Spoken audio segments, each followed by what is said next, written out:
દોડતી ભાગતી જિંદગીમાં ઘણીવાર ટૂંકા અને સ્પષ્ટ સમાચારોનું આગવું મહત્વ છે, જેથી સમાચારોને અમે નહીં આપીએ અલગ રંગ, પરંતુ ન્યૂઝને માત્ર ન્યૂઝની ભાષામાં જ પીરસવાનો અમારા નવા બુલેટિનમાં અભિગમ છે, જેમાં દેશ અને રાજ્યની ટોપ 10 ખબરોને સ્થાન આપવામાં આવે છે। તો ચાલો જોઈએ super 20।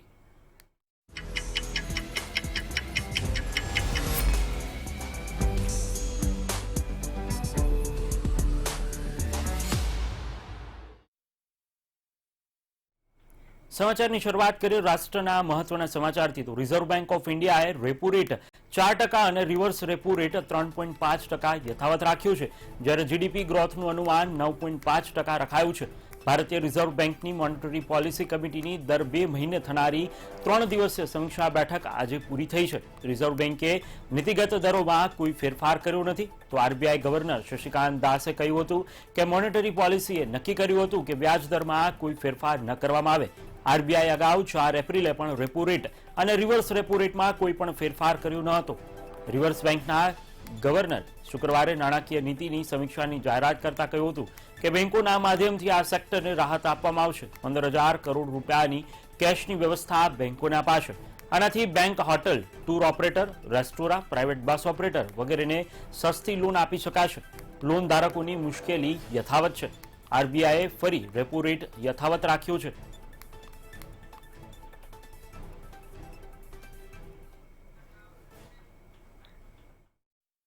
Real GDP growth is now projected at 9.5% in 2021-22, consisting of 18.5% in first quarter, 7.9% in second quarter, 7.2% in the third quarter, and 6.6% in the fourth quarter of 2021-22. Americana उपराष्ट्रपति कमला हेरिस और वडाप्रधान नरेन्द्र मोदी वच्चे गुरुवारे फोन में बातचीत थई हती। बने नेताओं वच्चे फोन में वेक्सिन अंगे चर्चा थई हती, जेमां कमला हेरिसे वडाप्रधान मोदी ने वेक्सिन सप्लायनुं वचन आप्युं छे। एक अहेवाल प्रमाणे कमला हेरिसे ज वडाप्रधान मोदी ने फोन कर्यो हतो। अमेरिकी राष्ट्रपति जो बाइडने करेली जाहेरात प्रमाणे जूनना अंत सुधीमां वेक्सिनना 8 करोड़ डोज सप्लाय करवामां आवशे, जेमां शरूआतमां 2.5 करोड़ डोज सप्लाय थशे, जेमांथी 75% एटले के 1.9 करोड़ कोवेक्स अंतर्गत बीजा देशमां मोकलवामां आवशे। बाकी बचेला 60 लाख डोज एवा देशमां मोकलवामां आवशे ज्यां कोरोनाना केस खूब ज झड़पथी वधी रह्या छे। तेमां केनेडा, मेक्सिको, भारत और दक्षिण कोरियानो समावेश थाय छे। नरेन्द्र मोदी वडाप्रधान भारत અને મોદીએ ટ્વીટમાં લખ્યું હતું કે થોડા સમય પહેલા કમલા હેરિસ સાથે વાત થઈ છે। મેં સમગ્ર વિશ્વમાં વેક્સિન શેરિંગની અમેરિકાની રણનીતિના ભાગરૂપે ભારતને વેક્સિન સપ્લાયના આશ્વાસનની પ્રશંસા કરી હતી। તે સિવાય અમેરિકી સરકાર, કારોબારીઓ અને પ્રવાસી ભારતીયોના સમર્થન માટે પણ તેમનો આભાર માન્યો હતો। તેમણે ભારત અમેરિકા વચ્ચે ચાલી રહેલા વેક્સિન સહયોગ અંગે પણ ચર્ચા કરી હતી। જાણવા મળ્યા મુજબ વડાપ્રધાન મોદીએ કમલા હેરિસને ભારત આવવા આમંત્રણ પણ પાઠવ્યું છે। તેમને સ્થિતિમાં સુધારા બાદ ભારત આવવા આમંત્રણ અપાયું છે।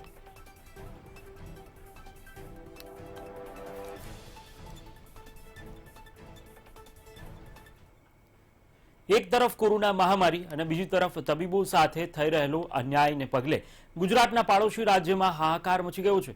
एक साथे 3000 जूनियर डॉक्टरोए हड़ताल पाड़वानी साथे राजीनामा पण आपी दीधा छे। शिवराजसिंह चौहान सरकारे एस्मा लगावानी चेतवणी आपी होवा छतां पण डॉक्टरो मान्य न हता अने सामूहिक राजीनामा धरी दीधा हता।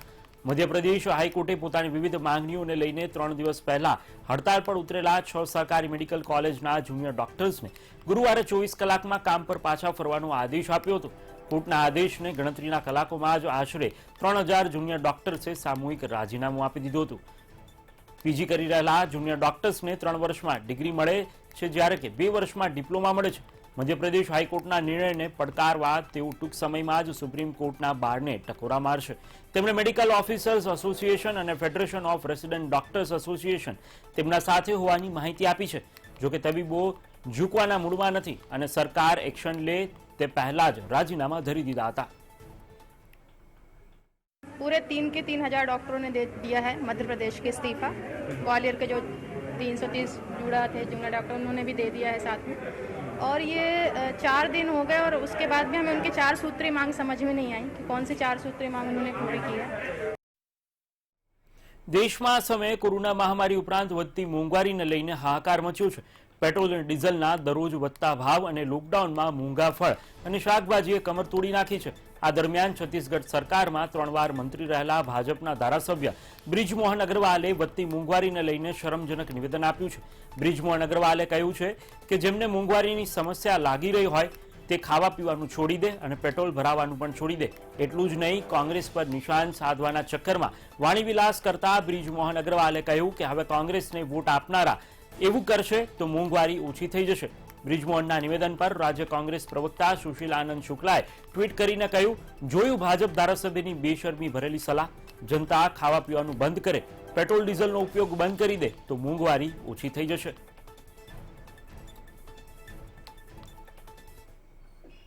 अगर महंगाई राष्ट्रीय आपदा है तो फिर मुझे लगता है कि जो लोग इसको आपदा कह रहे हैं वो लोग अब खाना पीना बंद कर दें, अन्न त्याग दें, पेट्रोल का उपयोग करना बंद कर दें.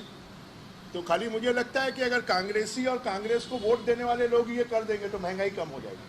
अगर महंगाई राष्ट्रीय आपदा है तो फिर मुझे लगता है कि जो लोग इसको आपदा कह रहे हैं वो लोग अब खाना पीना बंद कर दें, अन्न त्याग दें, पेट्रोल का उपयोग करना बंद कर दें.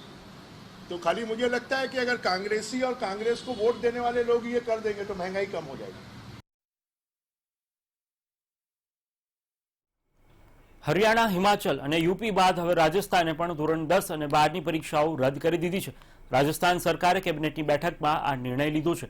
રાજસ્થાન બોર્ડના શિક્ષણ મંત્રી ગોવિંદસિંહ દોતસારાએ જણાવ્યું હતું કે સીબીએસઈની માફક રાજસ્થાન એજ્યુકેશન બોર્ડની પરીક્ષા પણ રદની જાહેરાત કરવામાં આવી છે અને વિદ્યાર્થીઓને કેવા પ્રકારે પરિણામ આપવા જોઈએ તે અંગે ટૂંક સમયમાં નિર્ણય લેવામાં આવશે.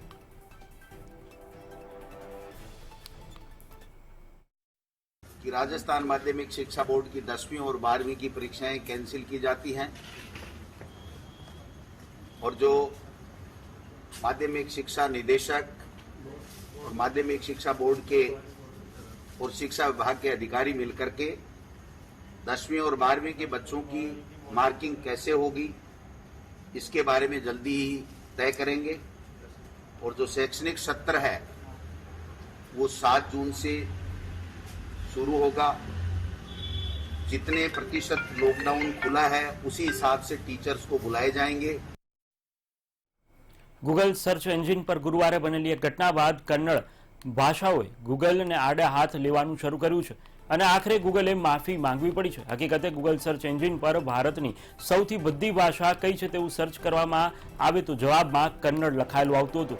કન્નડ ભાષીઓએ આ અંગે જાણ થવાની શરૂ થઈ એટલે તેમણે ગૂગલને તે દૂર કરી અને માફી માંગવાનું કહેવાનું શરૂ કરી દીધું હતું. અનેક મોટા કન્નડ નેતાઓએ પણ આ અંગે વિરોધ નોંધાવ્યો હતો. કન્નડ ભાષીઓ દ્વારા કરવામાં આવેલા ભારે વિરોધ બાદ ગૂગલે સર્ચ એન્જિન પરથી આ પ્રકારનો જવાબ દૂર કરી દીધો હતો. ત્યારબાદ માફી માંગવા સાથે એક સ્પષ્ટતા પણ આપી હતી.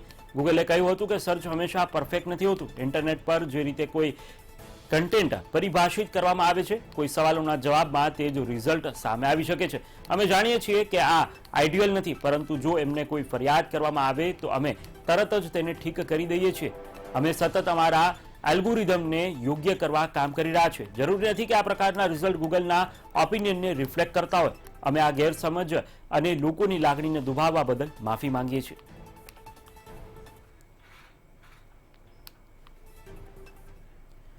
ઉત્તર પ્રદેશમાં કોરોના કેસ ઓછા થતા મુખ્યમંત્રી યોગી આદિત્યનાથે બંધ પડેલી ઓપીડી શરૂ કરવાના આદેશ આપી દીધા છે. છેલ્લા 2 મહિનામાં બીજી વેવને પગલે ઘણા શહેરોમાં ઓપીડી બંધ કરવાની ફરજ પડી હતી. મુખ્યમંત્રી યોગી આદિત્યનાથે અધિકારીઓ સાથે વર્ચ્યુઅલી બેઠક યોજી હતી અને ત્યારબાદ આ નિર્ણય લીધો હતો. સાથે જ લોકોને આદેશ કર્યો હતો કે હજુ પણ રાજ્યમાં દૈનિક 1200 જેટલા સરેરાશ કેસ આવી રહ્યા છે, જેથી લોકોએ સરકાર દ્વારા જાહેર કરેલા નિયમોનું પાલન કરવું જોઈએ. लेकिन मैं आप सबसे इस बारे में कहूंगा कि हम लोगों को जागरूक निरंतर करते रहे. कोरोना पूरी तरह समाप्त नहीं हुआ है. हमने उसको अभी कुछ हद तक नियंत्रित किया है. छोटी छोटी लापरवाही, भीड़ न होने दे कहीं भी. सरकार ने जो गाइडलाइन जारी की है उसका पालन करवाएं. बिना मास्क के कोई घर के बाहर न निकले. हाई रिस्क कैटेगरी के लोग घरों में रहें. हम लोगों को टेस्ट करने के लिए और वैक्सीन लगाने के लिए प्रेरित करें. अगर ये सभी कार्यक्रम हम कर सकेंगे तो हम लोग कोरोना को पूरी मजबूती के साथ रोकने में हमें मदद मिलेगी। કોરોના મહામારીમાં ભ્રષ્ટાચાર અને છેતરપિંડી હવે સામાન્ય બની રહી છે, પરંતુ ઉત્તર પ્રદેશના અમેઠીમાં એક યુવકે ડોક્ટરનું વેશ ધારણ કરીને ઓક્સિજન કોન્સન્ટ્રેટર્સ ચોરી કરવાનો પ્રયાસ કર્યો. યુવકે પોતાના સાથીની મદદથી પહેલા ડોક્ટરનું વેશ ધારણ કર્યો હતો અને રાતના અંધારાનો લાભ લઈને ચોરી કરવાનો પ્રયાસ કર્યો હતો, પરંતુ હોસ્પિટલમાં હાજર લોકોને શક જતા યુવકને અટકાવ્યો હતો અને પોલીસની હાજરીમાં પૂછપરછ કરતા સમગ્ર મામલાનો ભાંડો ફૂટ્યો હતો. યુવકનું નામ અનિમેશ ત્રિપાઠી હોવાનું ખુલ્યું હતું, જ્યારે તેના પરિવારના 4 લોકો હોસ્પિટલમાં જ દાખલ હોવાનું ખુલ્યું હતું. સમગ્ર મામલે જિલ્લા હોસ્પિટલના અધિકારીને જાણ થઈ ત્યારે તેમણે આ બાબતની પુષ્ટિ કરી હતી. हाँ, एक लड़का था अनिमेश त्रिपाठी करके अपना नाम बता रहा था। उसके घर के 4 लोग इस अस्पताल में एडमिट हैं, कोविड अस्पताल में। तो उसको रात में कोई हमारे स्टाफ के कुछ लोगों ने एक कंसंट्रेटर मशीन को बाइक पे ले जाने की कोशिश करते हुए पकड़ा था, तो उसको पकड़ के हमने पुलिस के हवाले किया। મહારાષ્ટ્રના બદલાપુર ખાતે ગુરુવારે મોડી રાત્રે એક ફેક્ટરીની અંદર ગેસ ગળતર થતા લોકોમાં ભારે નાસભાગ મચી ગઈ હતી. ગુરુવારે રાત્રે ગેસ ગળતર થતા આજુબાજુના વિસ્તારમાં રહેતા લોકોને શ્વાસ લેવામાં મુશ્કેલી પડવા લાગી હતી. ત્યારબાદ તાત્કાલિક ફાયર વિભાગને ઘટનાની જાણ કરવામાં આવી હતી અને એકાદ કલાકમાં ગેસ ગળતર પર કાબુ મેળવવામાં આવ્યો હતો. થાણે નગર નિગમના કહેવા પ્રમાણે હાલ સ્થિતિ નિયંત્રણમાં છે અને કોઈ ઘાયલ નથી થયું. ગેસ ગળતરના કારણે કેટલાક લોકોને ઉલટીઓ થવા લાગી હતી અને જીવ ગભરાવા લાગ્યો હતો. MIDC ક્ષેત્રની Noble India media private limited ખાતે ગેસ ગળતરની આ ઘટના બની હતી. આ કંપની એક રિએક્ટરમાં કાચા તેલ માટે 2 રસાયણો સલ્ફ્યુરિક એસિડ અને બેન્ઝીન ડિહાઇડ્રેટ ભેગા કરે છે. बदलापुर MIDC में जो है Noble intermediate private limited company में गैस लीक हुआ था। गैस लीक का हमें वर्दी मिला था। सो एट पॉइंट पर आने के बाद देखा तो एक्चुअली रिएक्टर जो बैक साइड में आप देख रहे हैं वो रिएक्टर में एक्स्ट्रा प्रेशर इंक्रीज होने की वजह से और केमिकल ज़्यादा ऐड होने की वजह से वो प्रेशर शूट हुआ, जिसकी वजह से वो क्लाउड फॉर्म में गैस तैयार हुआ और वो पूरे क्लाइमेट में फैल गया। तो उसकी वजह से नागरिकों को पूरा सफोकेशन और पूरा इरिटेट और आँख वगैरह ये पूरा प्रॉब्लम होने लगा था।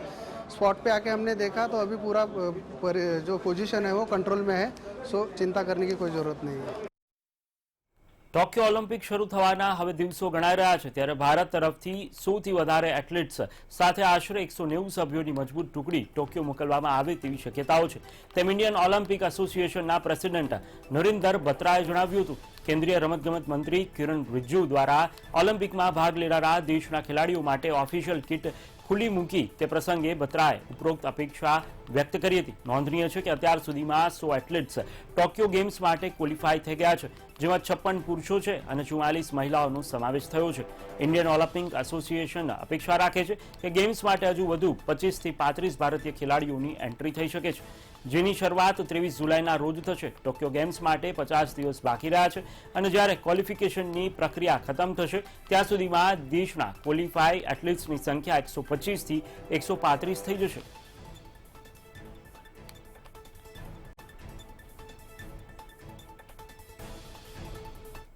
खुशी महसूस हो रही है कि आज आदरणीय प्रधानमंत्री श्री नरेंद्र मोदी जी ने रिव्यू मीटिंग लिया और उस रिव्यू मीटिंग के दौरान ओलंपिक्स के सारा तैयारियों को देखते हुए खिलाड़ियों का परिस्थिति और उनके जो सारा उनके कोशिशें मेहनत जितने भी है सबको देखते हुए प्रधानमंत्री जी ने पूरे देश को आह्वान किया है कि सारा देश खिलाड़ियों के लिए चेयर अप करना है. The entire nation has to cheer for the athletes.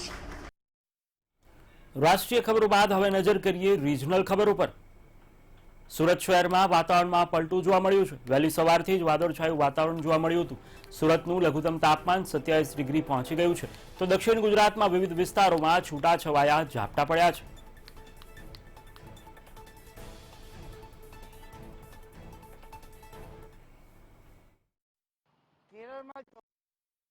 પ્રારંભ થઈ ચૂક્યો છે, ત્યારે સુરતના વાતાવરણમાં પણ ધીમે ધીમે પલટો આવી રહ્યો છે. સુરતનું વાતાવરણમાં વાદળછાયું વાતાવરણ જોવા મળી રહ્યું છે, ત્યારે જે પવનની ગતિ છે એ પવનની ગતિ સુરત શહેરમાં પશ્ચિમ દિશામાંથી 6 કિલોમીટર પ્રતિ કલાકની ઝડપે પવન ફૂંકાઈ રહ્યો છે. સુરતના તાપમાનમાં ધીમે ધીમે ઘટાડો થઈ રહ્યો છે। મહત્તમ તાપમાન 34 ડિગ્રીએ પહોંચ્યું છે તો લઘુત્તમ તાપમાન 27 ડિગ્રીની આસપાસ સ્થિર થયું છે। આકાશમાં વાદળો જોવા મળી રહ્યા છે અને હવામાન વિભાગની જો વાત માનીએ તો કેરળમાં ચોમાસાનો વિધિવત પ્રારંભ થઈ ચૂક્યો છે અને ગુજરાતમાં આગામી 20મી જૂન સુધીમાં ચોમાસું આવી પહોંચશે। મેઘરાજાની સવારી 20મી જૂન સુધીમાં ગુજરાત પહોંચે તેવી સંભાવનાઓ વ્યક્ત કરવામાં આવી રહી છે। વાતાવરણ ધીમે ધીમે બદલાઈ રહ્યું છે અને પવનની ગતિ ધીમે ધીમે વધી રહી છે તો વાતાવરણમાં ભેજનું પ્રમાણ પણ ધીમે ધીમે વધી રહ્યું છે। એટલે કહી શકાય કે ચોમાસું એકદમ નજીક આવી ગયું છે। સુરત મહાનગરપાલિકા પ્રી મોન્સૂન કામગીરીમાં વ્યસ્ત છે તો બીજી તરફ વાતાવરણ ખુશનુમા થઈ રહ્યું છે અને 20મી જૂન સુધી ગુજરાતમાં સુરતમાં ચોમાસું પ્રવેશે તેવી પૂરેપૂરી શક્યતાઓ હવામાન વિભાગ દ્વારા વ્યક્ત કરવામાં આવી રહી છે। સંજય મહંત, મંતવ્ય ન્યૂઝ, સુરત। પાણી એ મનુષ્યની પહેલી જરૂરિયાત છે, જેની વ્યવસ્થા લોકો સુધી પૂરી પાડવા રાજ્ય સરકાર કટિબદ્ધ છે। પરંતુ નવસારીના આદિવાસી વિસ્તારમાં 1500થી વધુ લોકોને પાણી પૂરું પાડવા કેલિયા ડેમ પાણી પુરવઠા યોજના અંતર્ગત ટાંકી બનાવવામાં આવી, પરંતુ ટાંકીમાં 15 વર્ષમાં એક વાર પણ પાણી ન આવતા સ્થાનિકોએ છતી ટાંકીએ પાણી વગર રહેવા મજબૂર બન્યા છે।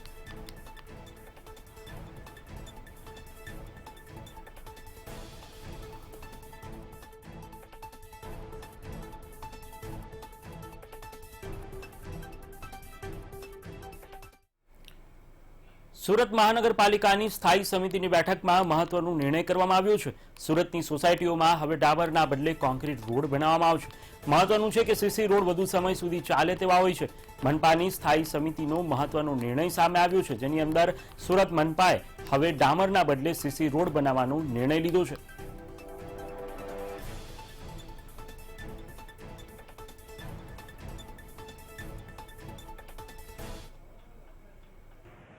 કે એવી સુવિધા આપો શહેરને જે વર્ષો સુધી અમને કામ લાગે અને મેન્ટેનન્સ ફ્રી હોય એવી સુવિધા આપણે આપવી જોઈએ અને એ બાબતને ધ્યાનમાં રાખીને આજે સુરત શહેરને સિમેન્ટ કોન્ક્રીટના રોડ જે રીતે ડામરના રોડ માટેની પ્રોસિજર કરવાની હોય એ જ પ્રમાણે સિમેન્ટ કોન્ક્રીટના રોડ પણ આપણે આપી શકીશું।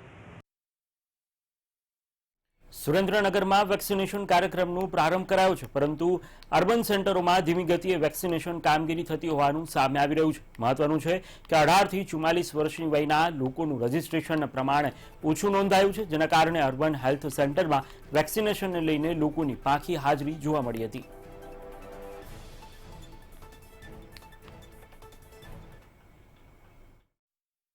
મારે 4 તારીખનો મેસેજ આવેલો છે સેકન્ડ ડોઝનો, પણ અહીંયા કોઈ વ્યવસ્થા જ નથી। કોવેક્સિન લેવાની છે, પણ અહીંયા અત્યારે કોવિશિલ્ડ જ આપે છે અને રસીકરણને લઈને કલેક્ટર સંદીપ સાંગલેનું નિવેદન સામે આવ્યું છે। તેમણે જણાવ્યું હતું કે આજે 30 કેન્દ્રો પર વેક્સિનેશન ચાલી રહ્યું છે। દરરોજ 6000 જેટલા યુવાનોને રસી આપવામાં આવશે।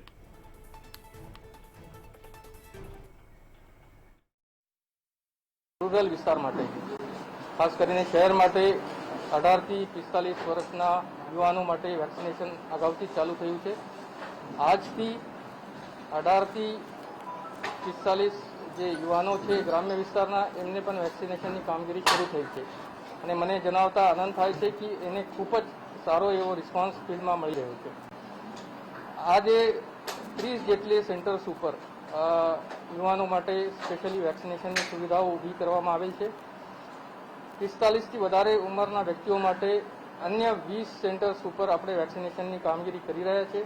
રાજ્યભરમાં આજથી 18થી 45 વર્ષનાને વેક્સિનેશનનો પ્રારંભ કરી દેવામાં આવ્યો છે, ત્યારે અમદાવાદ જિલ્લો જે વેક્સિનેશનમાં સૌથી અગ્રેસર છે, ત્યાં સાણંદ ખાતે પણ જે આ વેક્સિનેશન પ્રક્રિયા છે તેનો પ્રારંભ કરી દેવામાં આવ્યો છે। ખાસ કરીને જે સાણંદ ખાતેના રસીકરણ વિભાગ છે ત્યાં પણ જે રસીકરણ છે તે પ્રક્રિયાનો પ્રારંભ કરી દેવામાં આવ્યો છે. મુખ્યમંત્રીએ જાહેરાત કરી છે કે 18 થી 45 વર્ષના જે યુવાનો છે તેમને આજથી રાજ્યભરમાં રસીકરણનો પ્રારંભ કરી દેવામાં આવશે. અમદાવાદની જો વાત કરીએ તો 30 કેન્દ્રો 9 તાલુકામાં શરૂ કરવામાં આવ્યા છે, જે અંતર્ગત વેક્સિનેશનની કામગીરી આજે સવારથી જ શરૂ થઈ ચૂકી છે. જે રીતે કલેક્ટરે દાવો કર્યો છે, ફર્સ્ટ ડોઝ યુવાનોમાં 93% યુવાનોને આપી દેવામાં આવ્યો છે, જ્યારે બીજો ડોઝ જે છે તે 80% જેટલા યુવાનો લઈ ચૂક્યા છે. ત્યારે હવે વેક્સિનેશનની કામગીરી વેગ પકડી રહી છે. મુખ્યમંત્રીએ જે પ્રમાણે જાહેરાત કરી છે, માત્ર 10 શહેરોમાં અત્યાર સુધી જે વેક્સિનેશનની કામગીરી હતી તે થતી હતી. દરરોજનો 30,000 યુવાનોને રસી અપાતી હતી, પણ હવે જ્યારે વેક્સિનેશન પૂરજોશમાં આગળ વધી રહ્યું છે, 18 થી 45 વર્ષના યુવાનોને દરરોજ આવા 2.25 લાખ યુવાનોને રસી આપવાનો ટાર્ગેટ મુખ્યમંત્રી તરફથી જાહેર કરવામાં આવ્યો છે, જે અંતર્ગત અમદાવાદ જિલ્લામાં પણ વિવિધ તાલુકાઓમાં વેક્સિનેશન કામગીરીનો પ્રારંભ કરી દેવામાં આવ્યો છે. કેમેરામેન મુંજાલ ભટ્ટ સાથે સોનલ નડકટ, મંતવ્ય ન્યૂઝ, સાણંદ. રાજ્યમાં હવે તમામ જિલ્લાઓમાં લોકોને રસી આપવાની શરૂઆત થઈ ગઈ છે. ત્યારે આણંદ જિલ્લામાં 30 કેન્દ્રો પર રસીકરણ અભિયાનમાં 18 વર્ષથી મોટી વયના વ્યક્તિઓને આવરી લેવામાં આવ્યા છે. જિલ્લાના કુલ 30 જેટલા કેન્દ્રો પર 200 લોકોને રસી આપવામાં આવશે, જેથી જિલ્લામાં કુલ 6000 જેટલા લોકોને વેક્સિનેશન આપવામાં આવશે.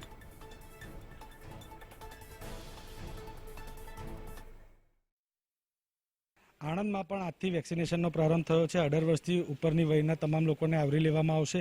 વેક્સિનેશનની પ્રક્રિયાની જો વાત કરવામાં આવે તો હાલ આણંદની અંદર 30 જેટલા કેન્દ્રો પર વેક્સિનેશનની કામગીરી હાથ ધરવામાં આવી છે, જેમાં જોઈ શકાય છે જે પ્રમાણે ઓનલાઈન રજિસ્ટ્રેશનની પ્રક્રિયા એમના દ્વારા કરવામાં આવતી હોય છે.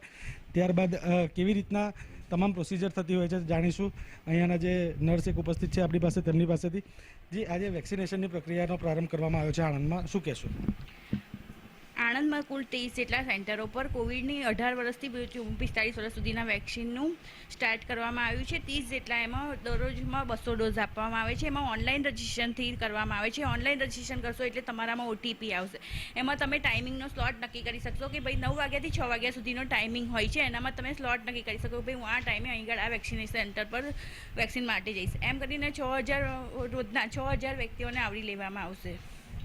એ જ પ્રમાણે વેક્સિનેશન માટેની જે પ્રક્રિયા છે, વેક્સિનેશનના દ્રશ્યો બતાવવાનો પ્રયત્ન કરીશું. જે પ્રમાણે હાલ વેક્સિનેશનની પ્રક્રિયા પણ ચાલુ છે. રાજકોટમાં BAPS સંસ્થા દ્વારા સિવિલ હોસ્પિટલમાં ઓક્સિજન ટેન્કર અર્પણ કરવામાં આવ્યું. કોરોનાની ત્રીજી લહેર સામે વહીવટી તંત્રથી લઈને રાજ્ય સરકાર સજ્જ છે, ત્યારે ઓક્સિજનની અછત ના સર્જાય તે માટે BAPS સંસ્થા પણ આગળ આવી છે. BAPS દ્વારા 22 મેટ્રિક ટનનું લિક્વિડ ઓક્સિજન ટેન્કર સિવિલ હોસ્પિટલને અર્પણ કરવામાં આવ્યું હતું. આ ઓક્સિજન ટેન્કર દુબઈથી મંગાવવામાં આવ્યું હતું.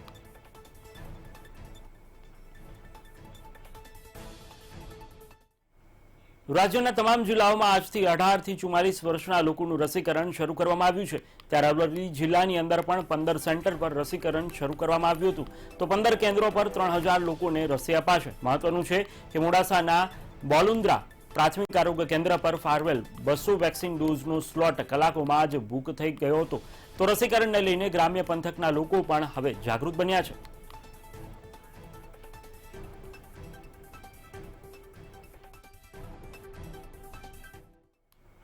મોરબી જિલ્લામાં નવા બસ સ્ટેશનના ખાતમુહૂર્તનો કાર્યક્રમ યોજાયો હતો, જેમાં ગાંધીનગર ખાતેથી મુખ્યમંત્રી વિજય રૂપાણીએ મોરબી અને વાંકાનેર બસ સ્ટેશનનું ખાતમુહૂર્ત કર્યું હતું.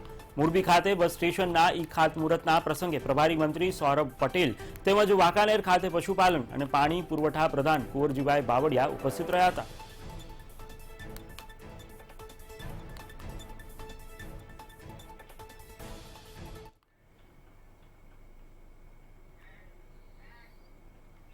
જામનગરમાં સરસ્વતી સાધના યોજના હેઠળ વિદ્યાર્થીઓને સાયકલ અર્પણ કરાઈ હતી.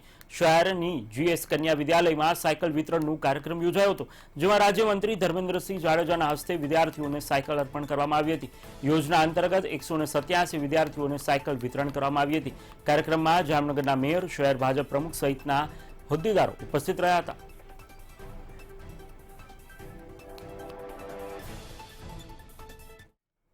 તો હવે નજર કરીએ ટોપ 10 ઇન્ટરનેશનલ ન્યૂઝ પર.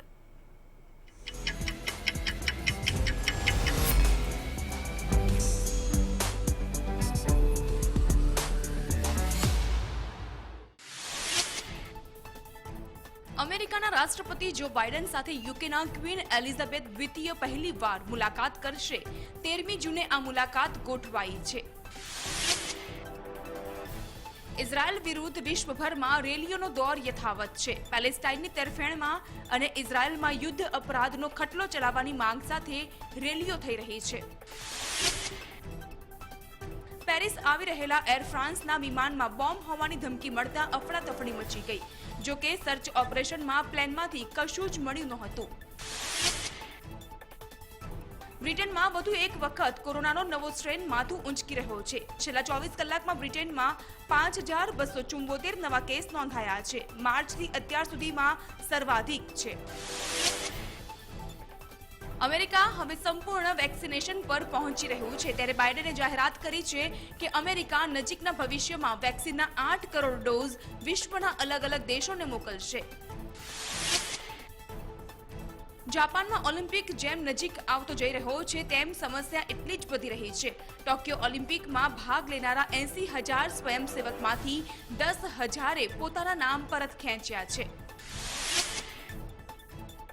ચીન સાથે તકરાર વચ્ચે જો બાઇડન ચીનની 59 કંપનીમાં રોકાણ કરવા પર પ્રતિબંધ લગાવ્યો છે. આ તમામ કંપની ચીની સૈન્ય અને ટેકનોલોજી સાથે સંકળાયેલી છે. ટ્વિટર હવે નવી ફેસિલિટી લાવવા જઈ રહ્યું છે, જેમાં એકવાર કરેલી ટ્વીટને એડિટ કરી શકાશે. પણ એ માટે યુઝરે ટ્વિટરનું પેડ સબસ્ક્રિપ્શન લેવું પડશે. અમેરિકન સંસદમાં ગ્રીન કાર્ડની સિસ્ટમમાં સુધારો રજૂ કરતા ઐતિહાસિક બિલનો પ્રસ્તાવ મૂકવામાં આવ્યો હતો. કોંગ્રેસમેન ઝોઈ લોફગ્રીન અને જ્હોન કર્ટિઝે અમેરિકન સંસદ ગૃહમાં બિલ રજૂ કર્યું હતું. બિલમાં દેશ પ્રમાણે ગ્રીન કાર્ડ આપવાની સિસ્ટમ નાબૂદ કરવાની હિમાયત થઈ છે. અમેરિકાએ ભારત સહિત 6 દેશો પર ડિજિટલ સર્વિસ ટેક્સ લાદવાની જાહેરાત કરી હતી, પરંતુ થોડા જ સમયમાં તેને તાત્કાલિક અસરથી 6 મહિના માટે રદ કર્યો છે. અમેરિકન ઈ-કોમર્સ કંપનીઓ પર ડિજિટલ સર્વિસ ટેક્સ લાદનારા અથવા લાદવા વિચારણા કરતા હોય તેવા દેશો સામે અમેરિકાએ ડિજિટલ ટેક્સ લાદવાની જાહેરાત કરી હતી, પરંતુ તેને પાછી ખેંચી લીધી હતી.